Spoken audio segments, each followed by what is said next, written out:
ஆண்டவர் உங்களோடு இருப்பாராக, உம் ஆன்மாவோடும் இருப்பாராக. தூய யோவான் எழுதிய நற்செய்தியிலிருந்து வாசகம்.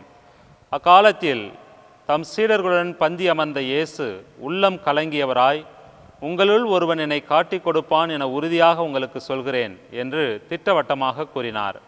யாரை பற்றி அவர் இப்படி கூறினார் என்று தெரியாமல் சீடர்கள் குழப்பமுற்று ஒருவரை ஒருவர் நோக்கினார்கள். இயேசுவின் சீடரில் ஒருவர் அவர் அருகில் அவர் மார்பு பக்கமாய் சாய்ந்திருந்தார். அவர் மேல் இயேசு அன்பு கொண்டிருந்தார். சீமோன் பேதுரு அவருக்கு சைகை காட்டி, யாரை பற்றி கூறுகிறார் என கேள் என்றார். இயேசுவின் அருகில் அவர் மார்பு பக்கமாய் சாய்ந்திருந்த அவர், ஆண்டவரே, அவன் யார் என்று கேட்டார். இயேசு மறுமொழியாக, நான் யாருக்கு அப்பத்துண்டை தோய்த்து கொடுக்கிறேனோ அவன்தான் என சொல்லி அப்பத்துண்டை தோய்த்து சீமோன் இஸ்காரியத்தின் மகனாகிய யூதாசுக்கு கொடுத்தார். அவன் அப்பத்துண்டை பெற்றதும் சாத்தான் அவனுக்குள் நுழைந்தான். இயேசு அவனிடம், நீ செய்ய இருப்பதை விரைவாய் செய் என்றார். இயேசு ஏன் அவனிடம் இவ்வாறு கூறினார் என்பதை பற்றி பந்தியில் அமர்ந்திருந்தோர் யாரும் புரிந்து கொள்ளவில்லை.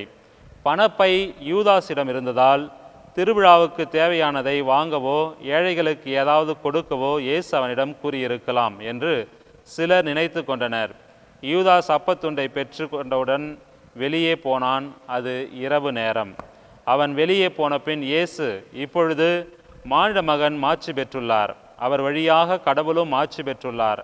கடவுள் அவர் வழியாக மாட்சி பெற்றாரானால் கடவுளும் தம் வழியாய் அவரை மாட்சிப்படுத்துவார். அதையும் உடனே செய்வார். பிள்ளைகளே, இன்னும் சிறிது காலமே உங்களோடு இருப்பேன். நீங்கள் என்னை தேடுவீர்கள், ஆனால் நான் போகும் இடத்திற்கு உங்களால் வர இயலாது.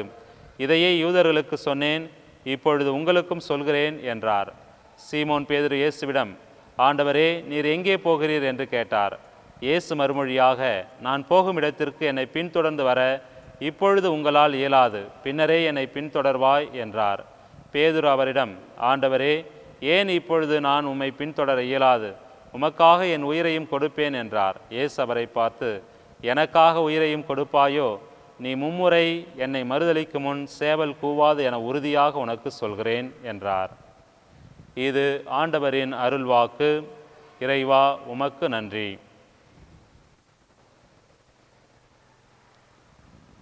கிறிஸ்துவில் அன்புக்குரிய சகோதர சகோதரிகளே, ஆண்டவர் இயேசு யூதாஸ் இஸ்காரியத்தின் மீது அதிகமான நம்பிக்கை கொண்டு அவரை கணக்கராக, பொருளாளராக நியமித்தார். பணத்தை கையாளுகின்ற பணியை அவரிடம் கொடுத்தார். ஆனால் யூதாஸ் இஸ்காரியத்தோ தன்னை நம்பிய ஆண்டவருக்கு துரோகம் செய்கிறான். பற்றுறுதி இல்லாத மனிதராக மாறுகிறான். ஆண்டவர் இயேசுவின் மீது அவன் பற்றுறுதி கொண்டிருந்தான் என்றால் அவன் இயேசுவை காட்டி கொடுக்கின்ற அளவிற்கு சென்றிருக்க மாட்டான். என்னை பொறுத்தமட்டில் என் ஆண்டவர் இயேசுவை பற்றி நான் அறிவதே நான் பெறுகிற ஒப்பற்ற செல்வம் என்று பவுலடிகளார் கூறுகிறார். ஆனால் யூதாசுக்கோ இயேசுவை பற்றி அறிவதோ அவருடைய உறவில் வளர்வதோ பெரிதாக அவனுக்கு தோன்றவில்லை. எல்லாம் பணம்தான் என்று நினைத்தான். எனவே ஆண்டவர் இயேசுவை அவன் காட்டி கொடுக்க முன் வருகிறான். அன்புக்குரியவர்களே, நம்முடைய வாழ்க்கையிலும் நாம் பல வேளைகளை நினைக்கின்றோம், பணம் இருந்தால் போதும், மகிழ்ச்சியாக வாழ்ந்து விடலாம், பணம் இருந்தால் இந்த உலகத்திலே நாம் எதை வேண்டுமென்றாலும் சாதிக்கலாம் என்று. அன்புக்குரியவர்களே, பணத்தையும் படைத்தவர் கடவுள். எனவே எல்லாவற்றிற்கும் ஆதிகாரணமாக இருக்கிற கடவுள் மீது பற்றுறுதி கொள்ளுங்கள். கடவுள் உங்களுக்கு அனைத்தையும் அமுக்கி குலுக்கி சரிந்து விழும்படி நிறைவாக கொடுத்து ஆசிர்வதிப்பார்.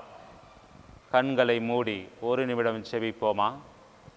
அன்பு ஆண்டவரே, இந்த உலகிலே வாழ்கிற நாங்கள் பணம்தான் எல்லாம் என்று நினைக்கின்றோம்.